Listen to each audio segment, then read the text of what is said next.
So, ayan mga best. Ang ating bida ay healthy na. Ayan. So, hiyang talaga siya dun sa veterinary, sa LVAY, sa Lopez, Quezon. So, ayan. Kaninang umaga lang, dinala ko siya doon. Ay, hindi siya kumakain.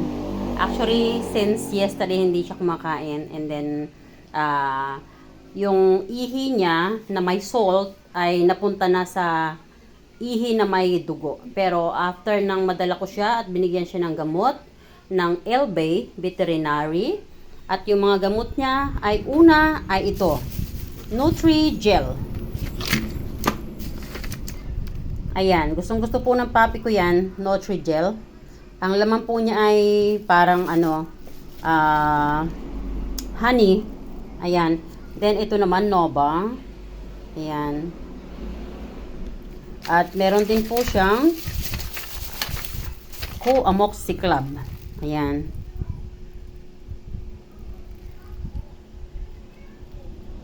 Coamoxiclub. Meron din siyang Neprotec. Ayan. Para mas mabilis siyang makaihi. At meron din nga po siyang Tranexamic. Ayan. Tranexamic to stop the bleeding. At para hindi ako mahirapan magpakain sa kanya guys, ito. Yan, bibilugin ko yan at ilalagay ko sa loob ang mga tablet na ito. Ayan. At yun namang katulad nito ay dropper po yan. At ito namang NutriPlus, nilalagay ko lang po yan sa daliri ko. Gustong gusto niya yan. Pag nakita niya, alam niya. So gustong gusto niya, hindi ko na siya pinipilit. Unlike itong mga to, talagang pahirapan. Kailangan ko siya talagang pilitin. Yan. Para mapainom sa kanya. Yung mga yan. So, yun nga yung technique ko. Bibilugin ko siya. At, ito guys ay ini-scoop lang. Parang ganito oh. Ayan. So, isang ganyan. Sa loob niyan, tutusukin ko yan ng tangkay ng kutsara na hawak ko. At doon ko ipapasok yung kanyang pagkain. So, yun yung technique ko. Ayun. So, binibigyan ko rin po siya ng time gap, no? Para hindi magrugi yung aso. Like, every 20 minutes ko siya paiinumin, no? Dapat may interval time para hindi magrugi yung aso. Otherwise, baka mag-counter one another yung gamot. So, masyadong magugrugi ang inyong aso. So, kaya yung pagpapainom po natin ng gamot sa ating mga alaga, once na nasa ganitong situation, don't forget po ha, yung interval time para mapoprotektahan na rin po yung kidney ng inyong alaga. Ayan. So, ayun lang. At ang pinakamahirap ko pong ipainom sa kanya ay itong Coamoxiclub. Ayan. So, kailangan ko ipainom sa kanya para ma-stop yung salt sa kanyang urine and then yung bleeding at the same time, no? Ayan. So, ang papi ko po ay 6 years old na. So, kaya medyo mayroon na siyang ganun na sakit. So, ayan yung mga resita niya. Ayan.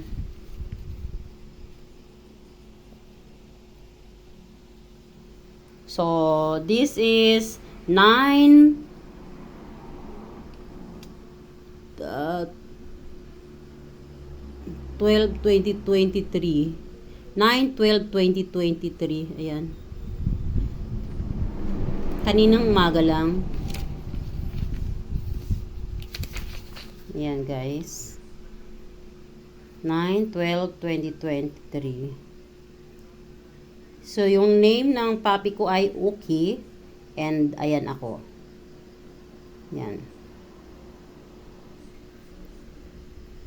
4 years old. 4 years old pala yung nakalagay dito.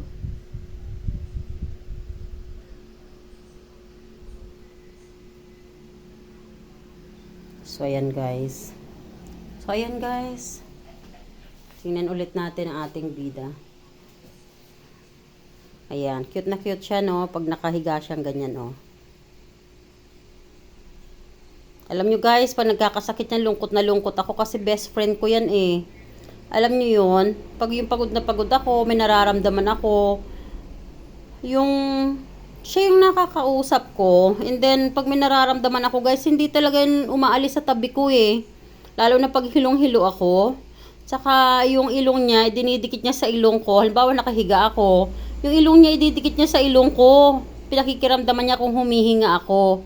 Halimbawa, no, masakit ang ulo ko, then nagsusuka ako, then nahiga ako. Hihigayan sa tiyan ko guys, higayan sa tummy ko, para nararamdaman niya siguro yung hinga ko. Ganon. So, tingnan nyo naman, so sinong hindi magmamahal sa tuta na yan. Ayan. So, he is my forever lovely puppy. Ano yun, darling?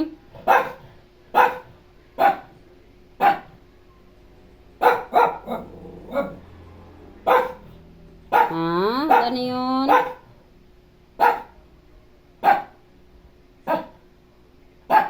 Come here, come here.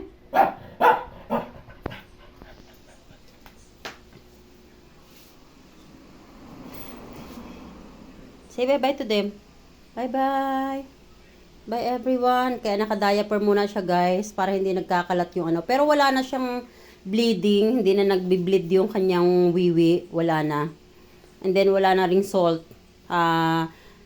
After na mapainom ko siya ng Coamox. And then yung kanyang ano to? Tranexamic. Ayan. Nag-stop na yung blood. Normal na ulit. Then, pinapainom ko nga pala siya nitong ito Wilkins. Yan. Yan muna ang water niya. Water therapy siya ng Wilkins. Yan guys. So, ni-request ng doktor, niresitahan siya muna nung pagkain na ano to? Ayan guys, oh, urinary is, oh, kaso sobrang mahal.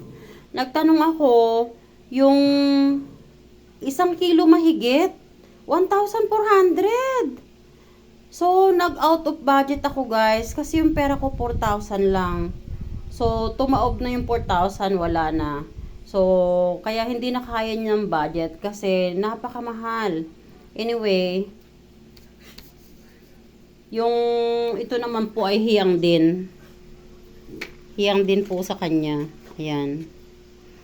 Product naman ni Pedigree. Ito naman po ay may veggies din. Actually for ano ito, puppy. So for puppy na lang yung kinuha ko kahit adults na siya para mas light lang po. So ayan. So ayan mga best. So kung kayo po ay may mga puppy din along Calawag, Quezon, Gumaca, and Lopez, Quezon, I recommend Elbay. Nasa tapat lang po to ng New One Supermarket ng Lopez, Quezon. The best po sila. Ang gagaling po nila. So talagang sila po ay magagaling na doktor doon. Actually, maraming ilan din silang doktor doon.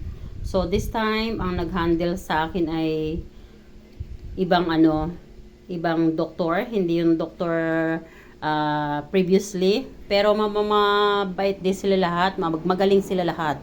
Wala akong tulak kabigin sa kanila. Lahat sila ay magaling. So, ayan guys, I recommend to each of every one of you guys, Elbay Veterinarian Clinic, Lopez, Quezon. It's just in front of New One Supermarket. And shout out everyone, the staff and doctors, Elbay Veterinary Clinic, Lopez, Quezon. Mabuhay kayong lahat. Sobrang babait nyo. Ayan, at dahil sa inyo, magaling na naman ang aking bida. Ayan. Ang aking bida, Chuki Cookie, Chukay. Ayan, say bye. Bye. Say bye-bye. Bye-bye, everyone. Say bye. Bye-bye. Bye-bye. Ayan, ayaw niya tumingin sa camera guys. Oh, nasisilaw siya. Oh, bye-bye. Ayan, so what is the important thing now is magaling na po siya. Ayan, at magaling na po siya ulit kumain. Pag kumakain na po siya ulit, ako po ay masaya na. Ayan, so for worry talaga ako guys pag hindi yan kumakain. At tapos lalo na pag magdamag lang umiiyak, like last night, hindi talaga siya natulog kahit kunting oras lang. Siguro yung pain, no? Tayo nga pag may UTI, masakit din, di ba? So, siguro ganun. So, nasasaktan siya. So, maya siya umiiyak. Tapos, ganyan lang siya. Lakad siya ng lakad. So, kaya worry ako. But this time, okay na po siya. Okay na yan. Ayan. At kanina nga, pagdating namin dito from veterinary, nagyaya siya kaagad na paliguan siya. Hindi siya kasi komportable guys. Siguro sa kapal ng balahibo niya. And then ang bahay ko ay hindi air condition. Ayan. So, actually guys, ayaw niyang mahiga sa makapal na higaan. Gusto lang niya nasa ganyan. Basta malinis. Laging sanitize yan. Lagi ko lang kinu-Clorox. Yung kanilang ano guys, mayroon siyang panlinis talaga na parang Dettol, ganon, pang sanitize ng flooring para malinis siya at hindi siya makukontaminate. Ayan. But every now and then, tingnan nyo, may mga rag na nandun, no? So, yan po ay mayroong pang sanitize na nakalagay sa ilalim. So, every time may patak-patak ng laway or patak-patak ng food. So, anuhin ko lang, pupunasin ko. So, ganon. Hindi rin actually madaling mag-maintain ng aso. So, kaya sa mga gustong mag-maintain ng aso or mag-alaga ng aso, ang mag-alaga po ng aso ay para nag-aalaga ng baby, more than pa. Mas mahal pa yung check-up ng aso kaysa sa check-up ng human being. At yung pag-aalaga din sa aso, walang pinagkaiba sa pagkaalaga ng baby. Dapat lagi rin silang malinis.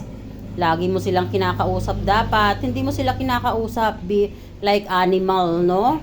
Dapat kausapin mo sila like a human being. Treat them like a human being. Love them like a human being. Ayan. So, ganun po ang pag-aalaga ng mga pet. Ayan. Yan, especially dogs. Ayan. So, talagang ang pagmamahal ko po dyan ay parang human being. Ayan. Walang pinagkaiba. Araw-araw din po yan, paliliguan mo. At every time nakakain yan, punasan mo ang bibig niya. Yan. Pero yan po ay napakalambing. Sobrang lambing niya. Say bye-bye na. Bye-bye. Say bye-bye. Bye everyone. Bye-bye.